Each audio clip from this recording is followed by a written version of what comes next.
مومنو، ان لوگوں جیسے نہ ہونا جو کفر کرتے ہیں اور ان کے مسلمان بھائی جب اللہ کی راہ میں سفر کریں اور مر جائیں یا جہاد کو نکلے اور مارے جائیں تو ان کی نسبت کہتے ہیں کہ اگر وہ ہمارے پاس رہتے تو نہ مرتے اور نہ مارے جاتے، یہ اس لیے کہ اللہ ان لوگوں کے دلوں میں افسوس پیدا کر دے،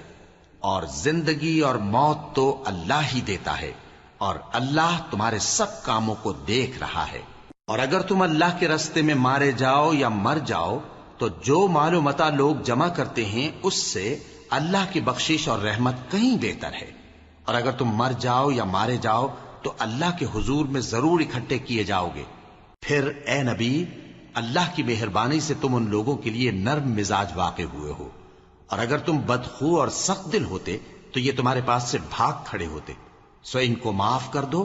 اور ان کے لیے اللہ سے مغفرت مانگو، اور اپنے کاموں میں ان سے مشورت لیا کرو،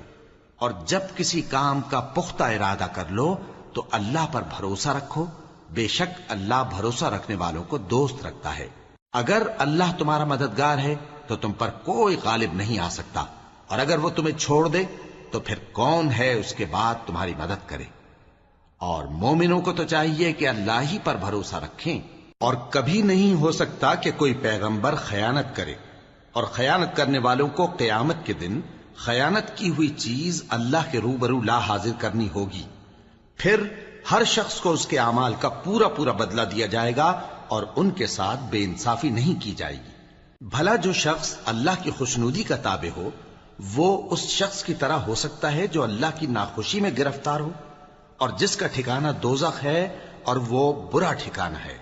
سب لوگوں کے اللہ کی ہاں مختلف درجے ہیں، اور اللہ ان کے سب اعمال دیکھ رہا ہے۔ اللہ نے مومنوں پر یقیناً احسان کیا ہے کہ ان میں انہی میں سے ایک پیغمبر بھیجے جو ان کو اللہ کی آیتیں پڑھ پڑھ کر سناتے اور ان کو پاک کرتے اور انہیں کتاب و حکمت کی تعلیم دیتے ہیں، اور پہلے تو یہ لوگ کھلی گمراہی میں تھے۔ بھلا یہ کیا بات ہے کہ جب احد کے دن کفار کے ہاتھ سے تم پر مصیبت واقع ہوئی، حالانکہ جنگ بدر میں اس سے دگنی مصیبت تمہارے ہاتھ سے ان پر پڑ چکی ہے، تو تم کہنے لگے کہ یہ آفت ہم پر کہاں سے آ پڑی؟ کہہ دو کہ یہ تمہاری ہی شامت اعمال ہے کہ تم نے پیغمبر کے حکم کے خلاف کیا، بے شک اللہ ہر چیز پر قادر ہے۔ اور جو مصیبت تم پر دونوں جماعتوں کے مقابلے کے دن واقع ہوئی سو اللہ کے حکم سے واقع ہوئی، اور اس سے یہ مقصود تھا کہ اللہ مومنوں کو اچھی طرح معلوم کر لے اور منافقوں کو بھی معلوم کر لے۔ اور جب ان سے کہا گیا کہ آؤ اللہ کے راستے میں جنگ کرو یا کافروں کے حملوں کو روکو، تو کہنے لگے کہ اگر ہم کو لڑائی کی خبر ہوتی تو ہم ضرور تمہارے ساتھ رہتے۔ یہ اس دن ایمان کی نسبت کفر سے زیادہ قریب تھے، منہ سے وہ باتیں کہتے ہیں جو ان کے دل میں نہیں ہیں، اور جو کچھ یہ چھپاتے ہیں اللہ اس سے خوب واقف ہے۔ یہ خود تو جنگ سے بچ کر بیٹھ ہی رہے تھے، مگر جنہوں نے اللہ کی راہ میں جانیں قربان کر دیں اپنے ان بھائیوں کے بارے میں بھی کہتے ہیں کہ اگر ہمارا کہا مانتے تو قتل نہ ہوتے۔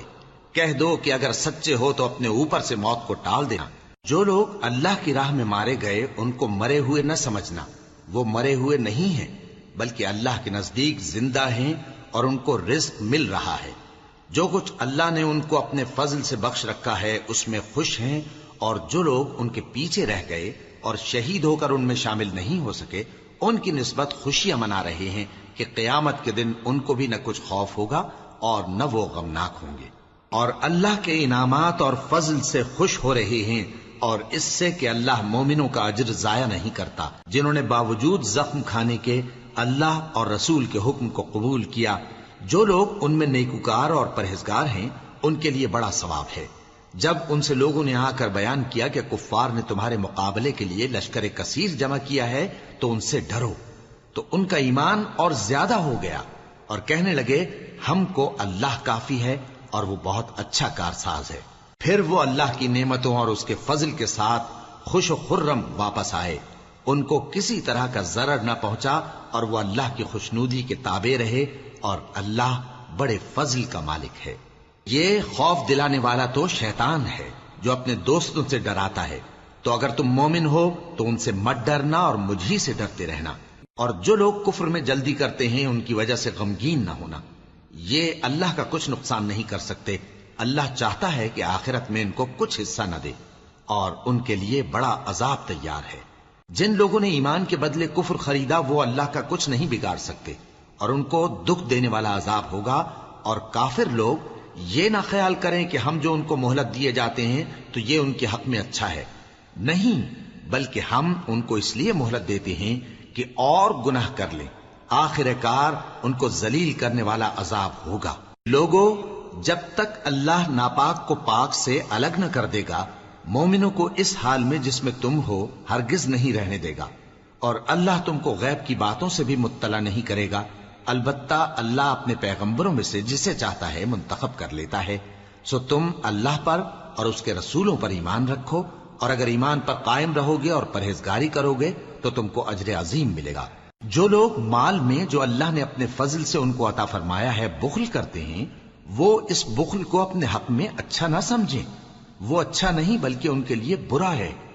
وہ جس مال میں بخل کرتے ہیں قیامت کے دن اس کا طوق بنا کر ان کی گردنوں میں ڈالا جائے گا، اور آسمانوں اور زمین کا وارث اللہ ہی ہے، اور جو عمل تم کرتے ہو اللہ کو معلوم ہے۔